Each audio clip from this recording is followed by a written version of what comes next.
I'm Senior Airman Marcus Williams with your look around the Air Force. A new virtual reality platform for maintenance training on the C-130H Hercules and C-130J Super Hercules is in development with Headquarters Air Force, Air Mobility Command, and Air Education Training Command. The new technology will be capable of scanning real-world objects and creating virtual environments, allowing the airmen to familiarize themselves with the in and outs of the aircraft. Current training requires a C-130 be available for up to 3 days while training occurs, taking the aircraft away from flying missions. Officials say while VR will never replace hands-on training, it will make scheduling mandatory maintenance training with the aircraft a faster process. A new energy source that's sustainable and cost-effective is under development at the Hawaii Air National Guard's 154th Wing Joint Base Pearl Harbor Hickam. A microgrid power station that will distribute power directly to the end user instead of going through a large network will offer a more resilient energy source, resistant to weather and external attacks, both physical and cyber-related. The Pacific Energy Assurance Renewables Laboratory, or PEARL, is developing the microgrid station. The first phase of development is scheduled for later this year. W-2s are now available on MyPay. Airmen can check out the Defense Department's meal tax program on Military OneSource for electronic tax filing via do-it-yourself software and personalized support from a tax consultant. Meal tax is free to active duty service members and their families, National Guard members and reservists, as well as survivors and veterans who have left the service in the last year. Consultants are certified public accountants or enrolled IRS agents that are well-versed in the unique tax situations associated with military service. Visit the Meal Tax website for more information, including scheduling an appointment. And that's your look around the Air Force.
So when we're flying around up there, you know, I understand the threat environment. I understand that there are tens of thousands of pieces of debris that are zipping around the earth, and I rest easy knowing that I'm going to be able to make it home to my family, to my wife, to my boys, and see them at the end of this mission because of the support that you provide. The support that Team Pete and the 21st Space Wing provides to protect us on a daily basis, 24 hours a day, 7 days a week. I know that my friends right now, the 6 people living on the space station, are going to make it home safe, and that's in large part due to what you do every day. Thank you.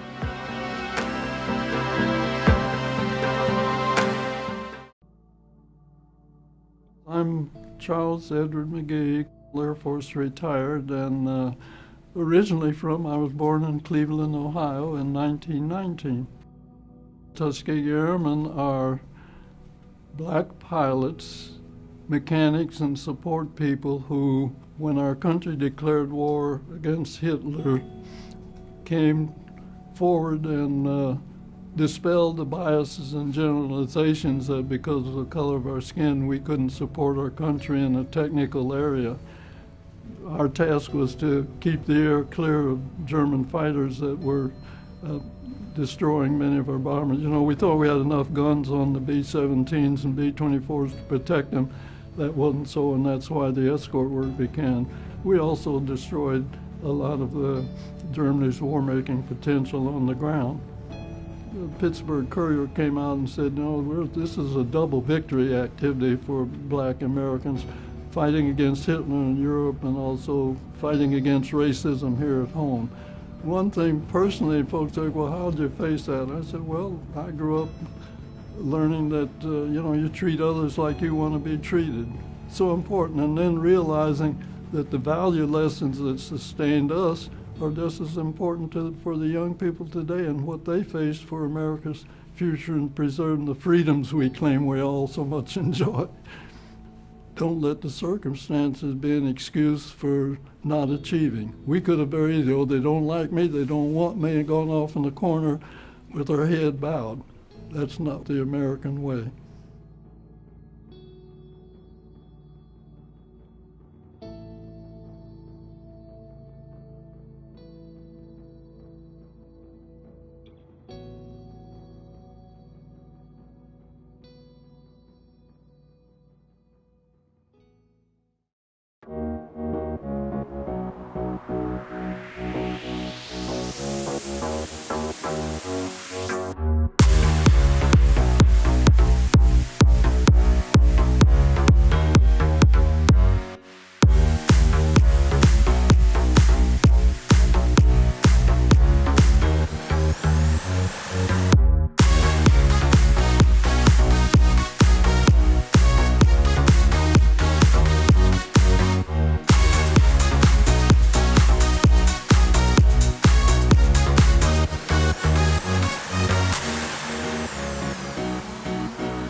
Hey, what's going on? It's your man, Chief Bruce, here with another quick short talk.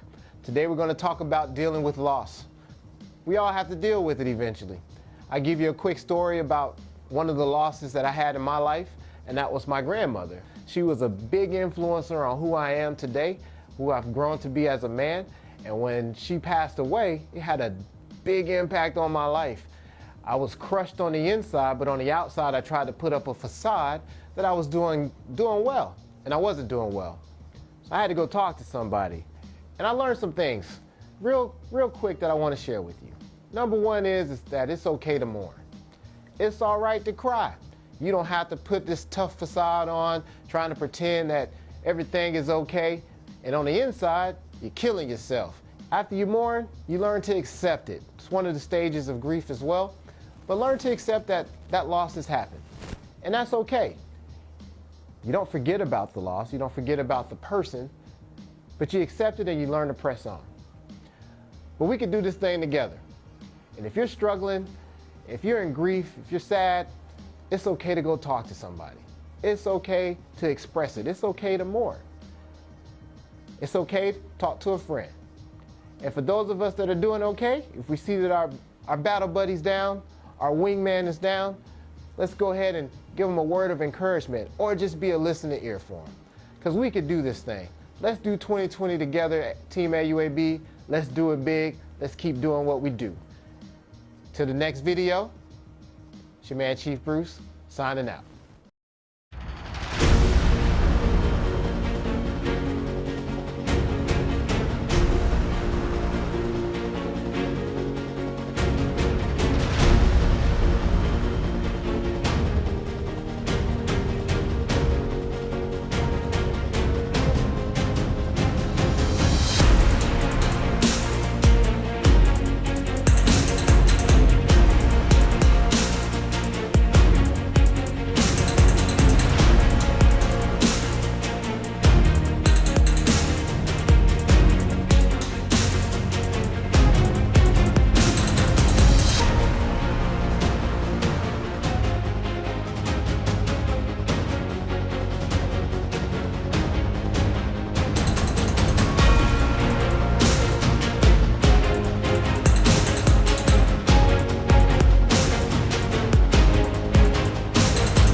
Winter is coming.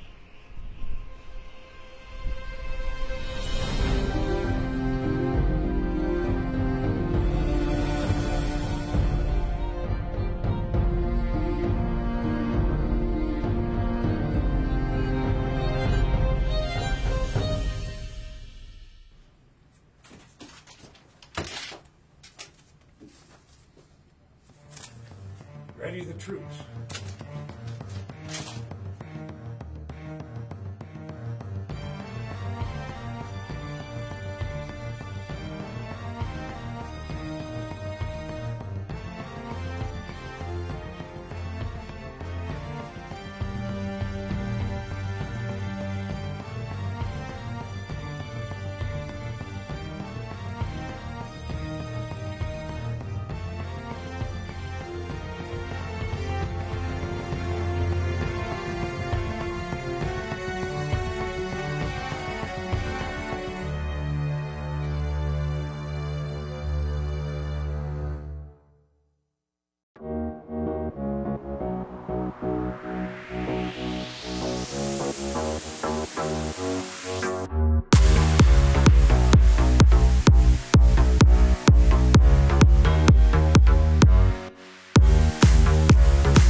My children, our children, were 14 and 12.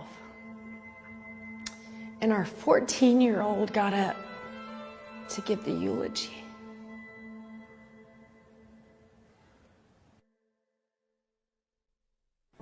"17 years of marriage,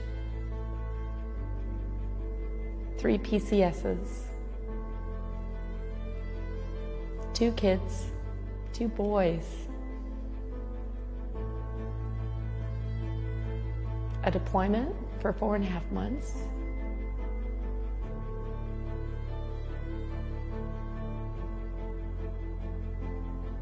and I couldn't save my husband from committing suicide. It's been 12 years and I haven't seen our oldest son, who would be 26, in over 4 years.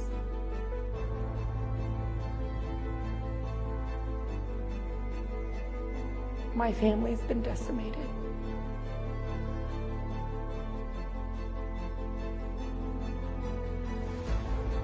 I feel like I failed as a spouse and as a mother.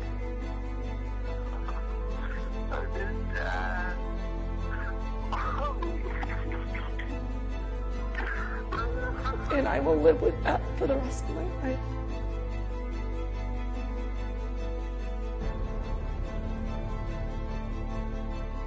But it's my choice how I live the rest of my life.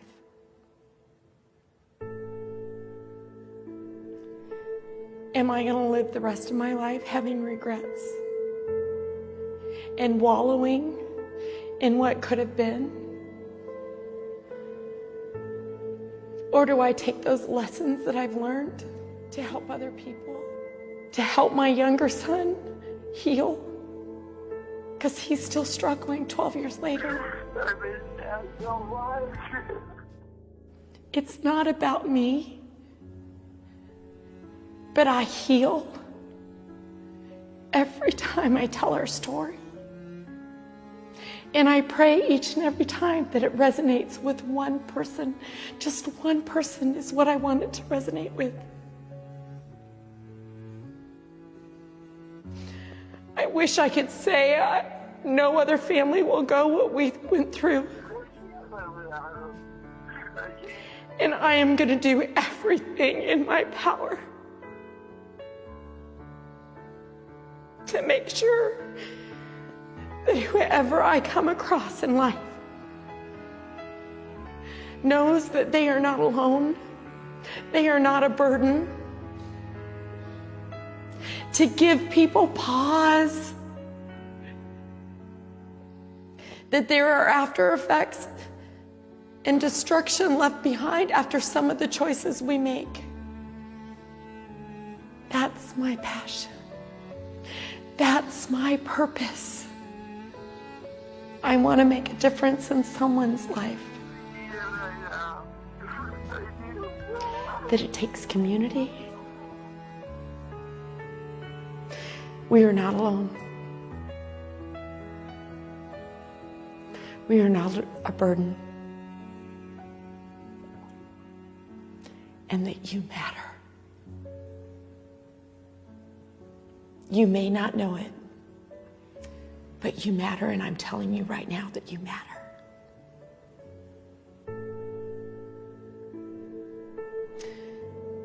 I've heard the story before.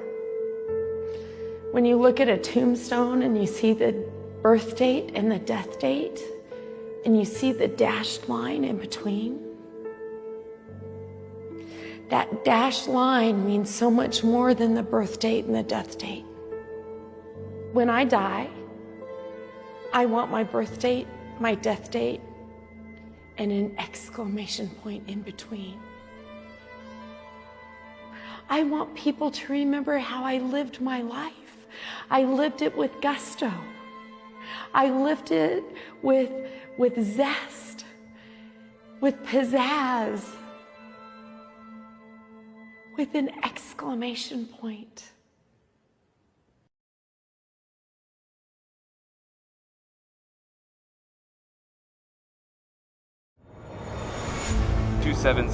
degrees magnetic at 315 meters.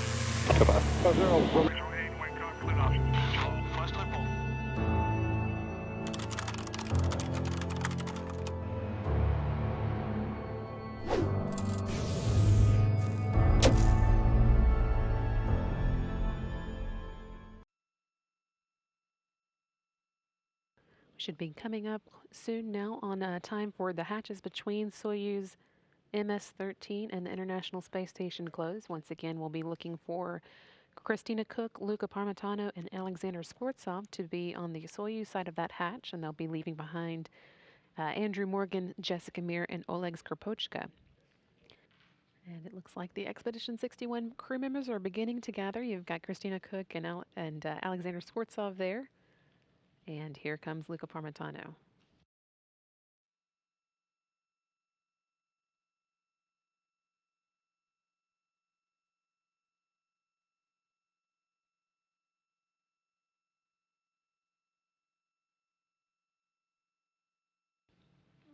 Getting some final farewells from the Expedition 60 crew members who will be staying behind. Saw first Andrew Morgan moving into the screen, and then Jessica Meir, and now Oleg Skropochka.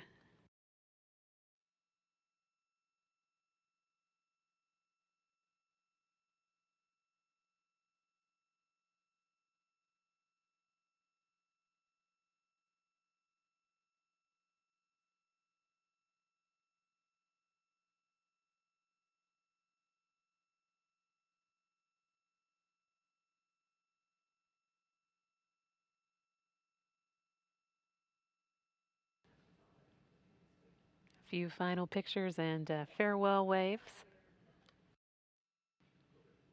Our last chance to see these crew members on this side of the hatch for this particular space flight.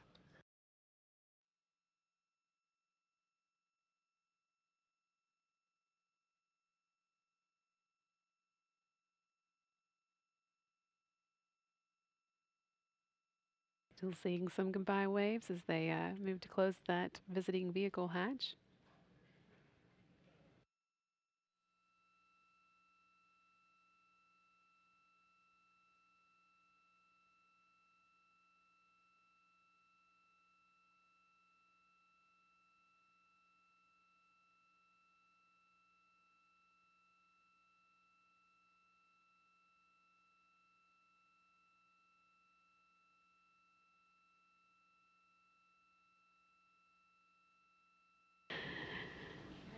And there are the Expedition 62 crew members, newly named, waving to the cameras as they have just bid their crewmates farewell. Christina Koch, Luca Parmitano, and Alexander Skvortsov. They're on the other side of that hatch you see here in the Poisk module on the Russian side of the space station.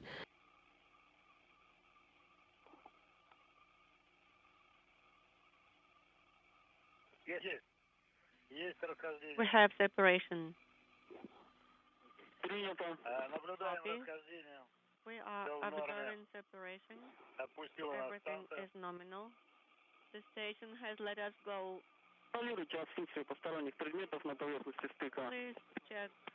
interface for any extra object. Everything seems to be clean on the docking interface. Yes, it's all clean.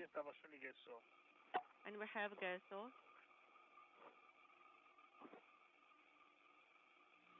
We copy.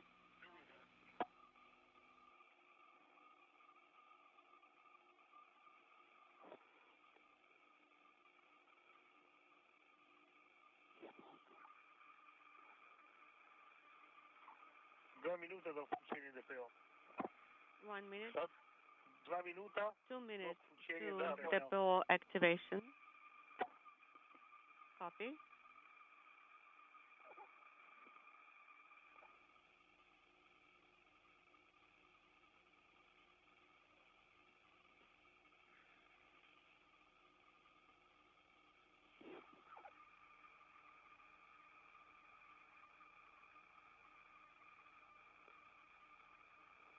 Секунд до включения. 30 seconds to activation. Beautiful.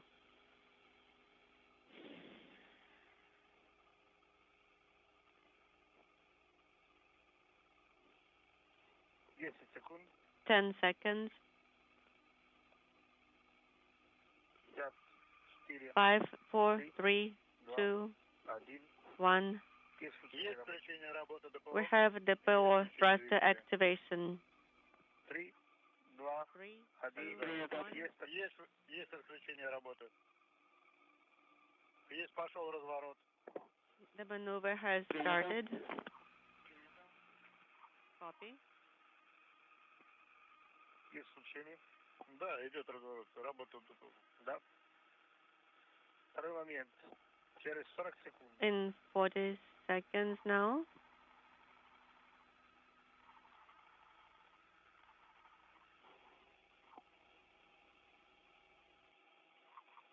Секунд. 30 seconds.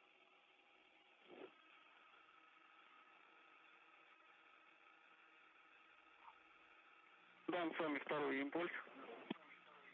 Second burn. Есть так.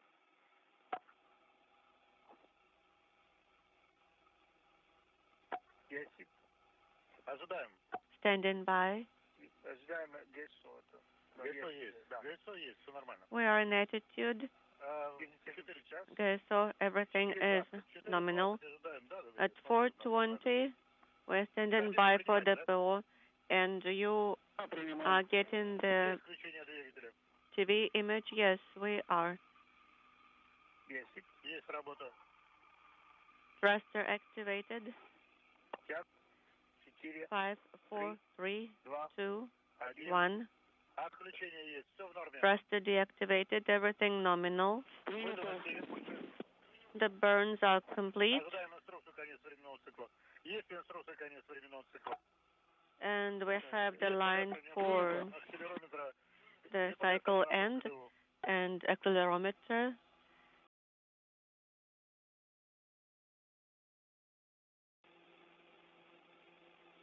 Утесы МКС. This is ISF. Go ahead, ISF.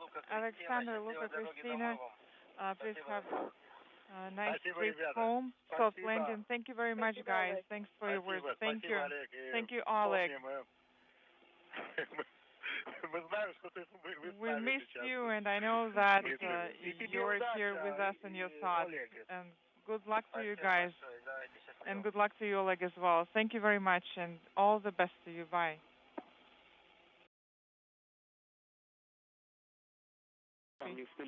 This is a backup source in case you didn't have time to note everything down. Pressure drop. Oxygen pressure drop. Yes.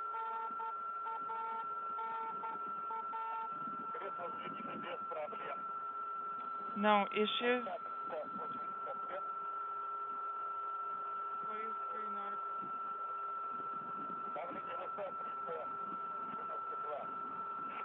pressure reading inaudible.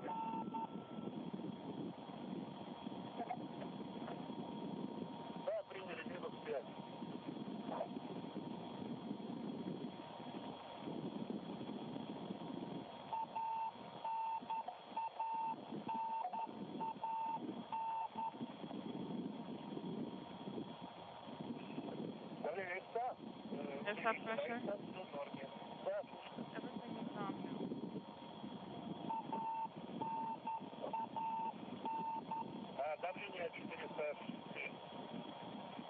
Pressure reading is inaudible.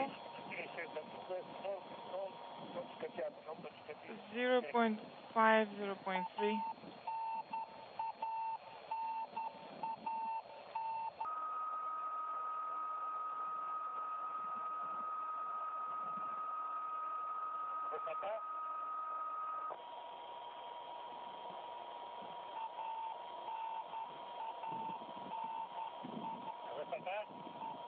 Altitude.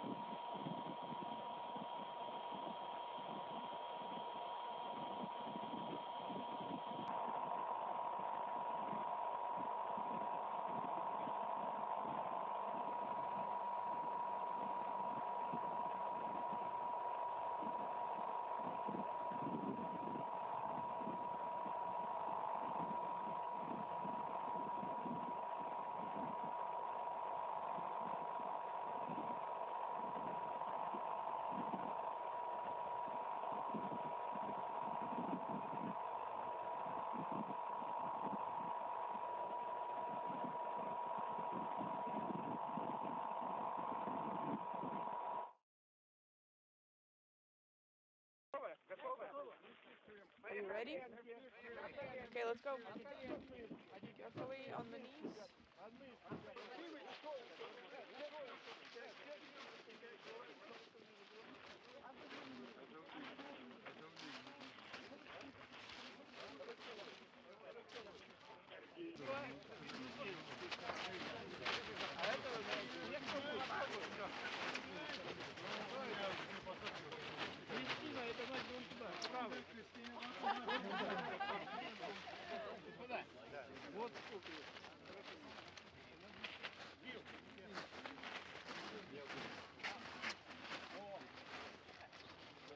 Okay, where am I going? This way?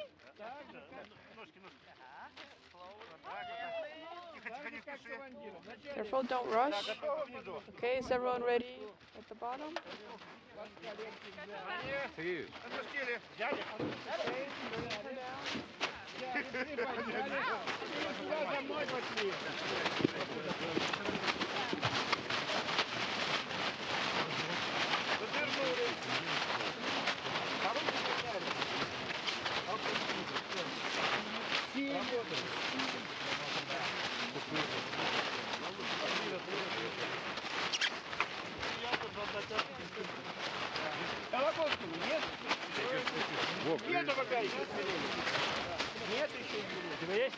Нормально.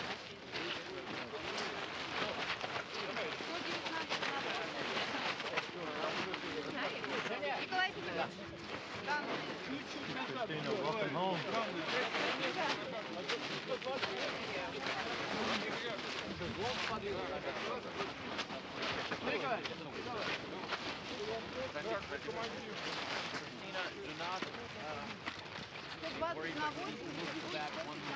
Okay, I'm not worried.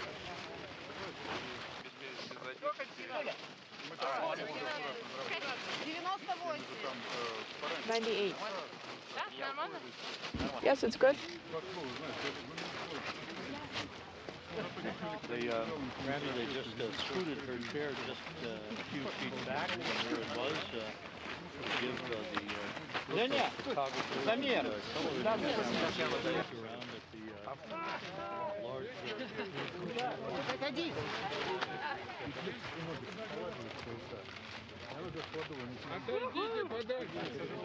Okay, step back a little.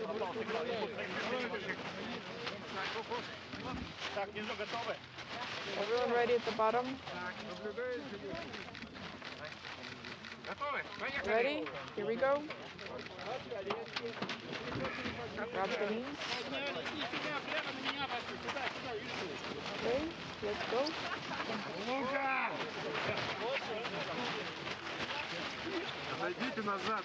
Step back, everyone.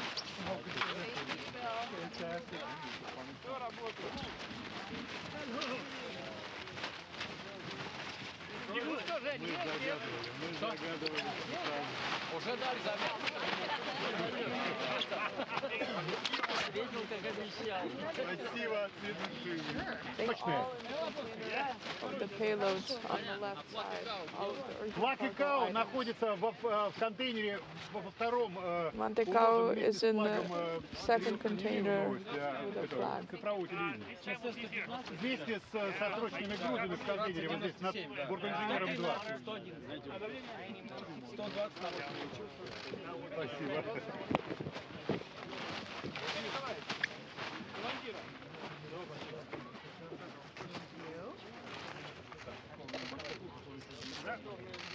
Ну ты прям вообще.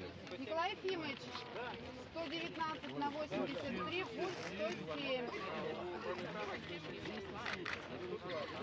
201.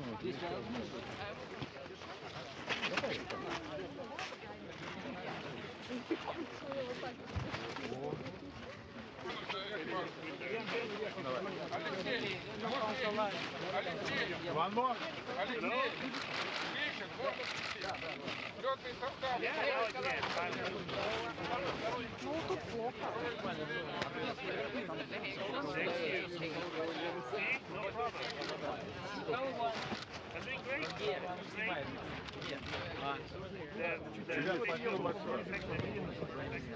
Так, все готово?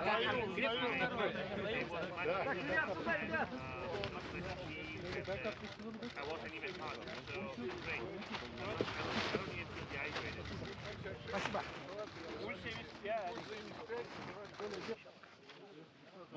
Да, второе измерение. И пошли. Мироненко! Я здесь, Николай. Yeah, I've been practicing that landing on that. Thank you. Oh man, it was beautiful. The landing. Hello, thank you. You look amazing. I'm just so overwhelmed and happy right now.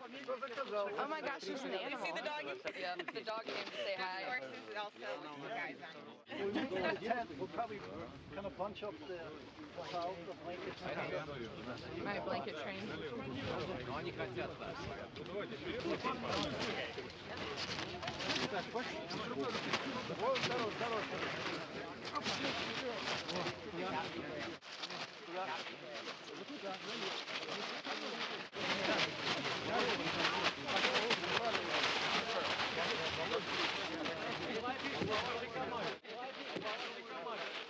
Пока подожди. Я неделю.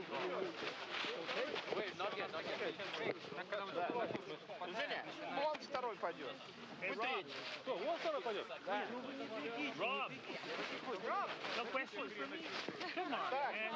Okay, don't rush it, don't rush it. There's no need to run.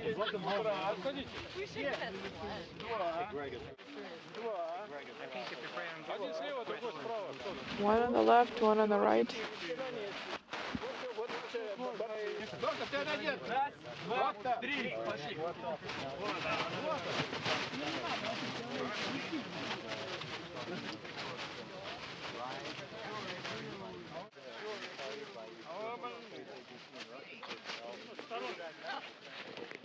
Can we off the blue?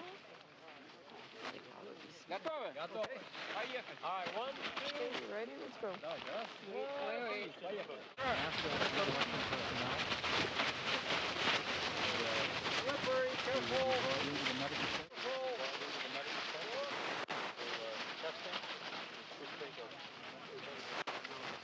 С земли уйдем вот так.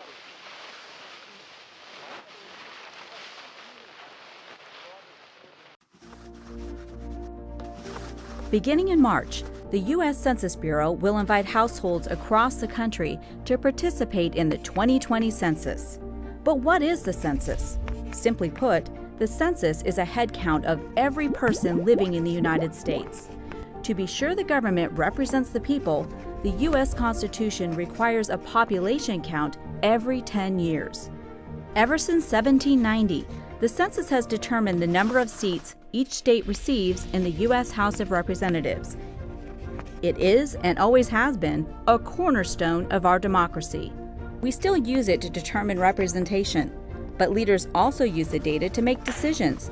Your response helps guide planning for the future of our communities. The 2020 census will help inform decisions on how billions of dollars are allocated annually for critical public services like roads, schools, hospitals and healthcare clinics, fire and emergency response services, and hundreds of other programs. In 2020, for the first time, you'll be able to complete the census online, by phone, or by mail. It asks a few simple questions, like how many people live in your home on April 1st, including their age and sex, and if there are any children living there. You should know that by law, all census responses are completely confidential, and your personal information cannot be shared with any law enforcement agencies. Every person counts, no matter who you are or where you live.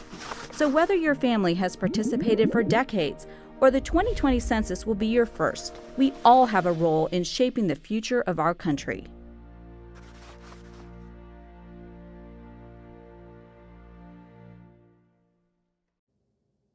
Tens of millions of us are traveling home today. No maps needed. Our GPS knows the way, we hope. We rely on it so much, we hardly ever question just what's behind it all. But our David Pogue did. Head southeast on West 57th Street toward 10th Avenue. GPS, man.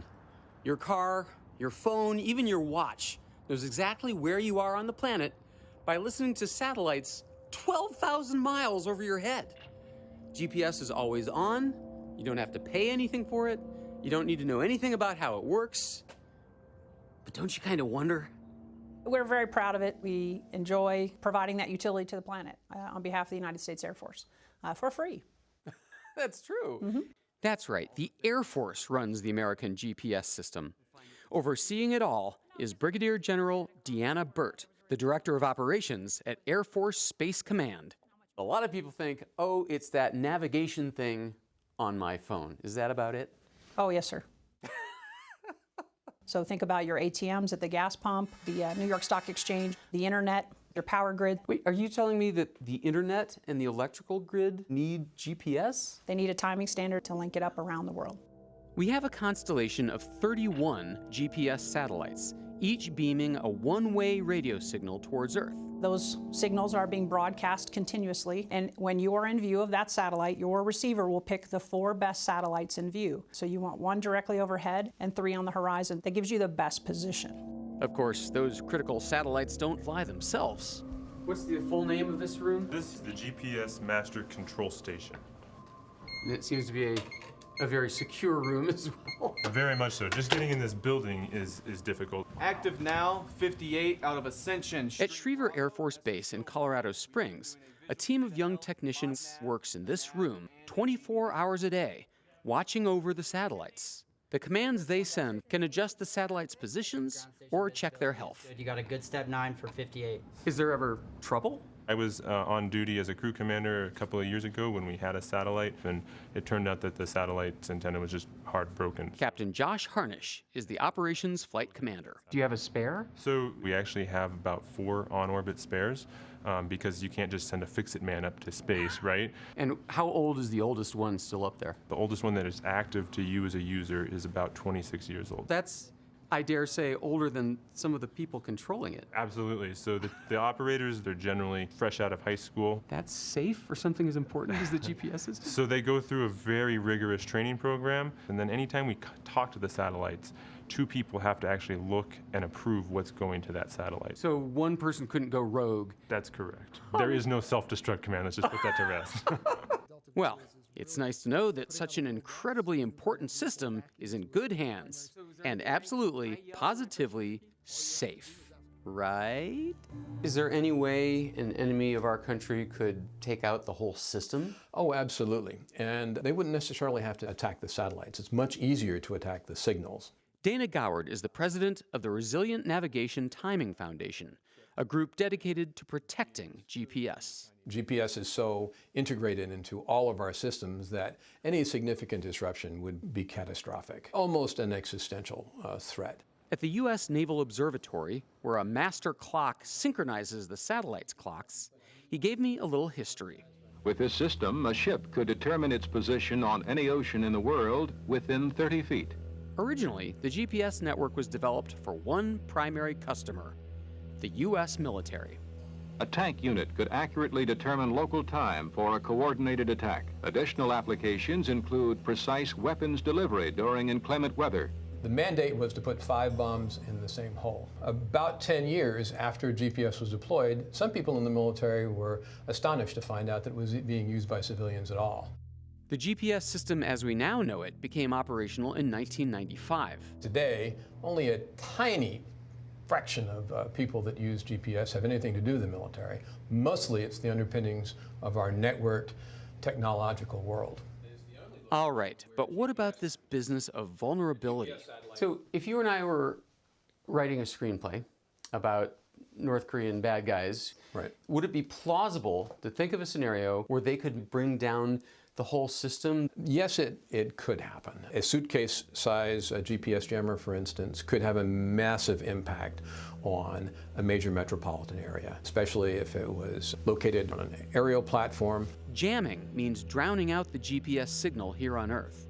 If you're an evildoer, you don't have to build some expensive rocket to blow up our satellites. You can just broadcast so much radio gibberish that nearby receivers can't hear the satellites. General Burt says she's well aware of the threat. What sorts of things could a bad actor do? For GPS, the two that I'm most worried about as an operations officer is jamming. The second piece would be I'm most concerned also about cyber intrusion. So how do we fight back against the jamming? So GPS 3 will be 3 times more accurate and have 8 times more jam resistance.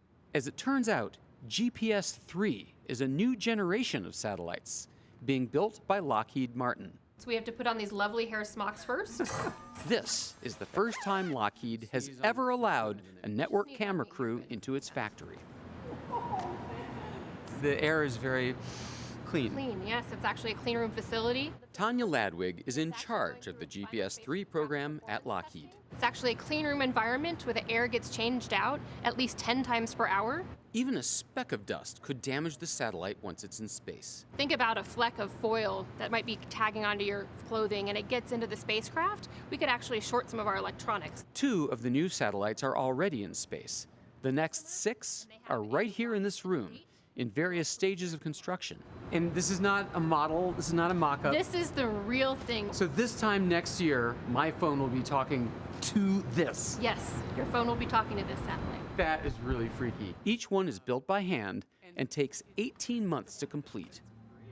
By 2034, our entire constellation of GPS satellites will be GPS 3 models, which are better protected against jamming and cyber attacks. Even so, GPS watchdog Dana Goward would like to see a backup system on the ground, too. Users will essentially be bulletproof to any kinds of disruption if they're using both systems. So a backup system that would be on the ground? A complementary and backup system, shall we say. All set, let's go. In the meantime, Brigadier General Deanna Burt says she intends to keep right on worrying about protecting our GPS. My job is to make sure you don't have to worry. But I do think we need to be aware as a nation that there are threats and there are people wanting to threaten our way of life, and we have to be prepared when they come.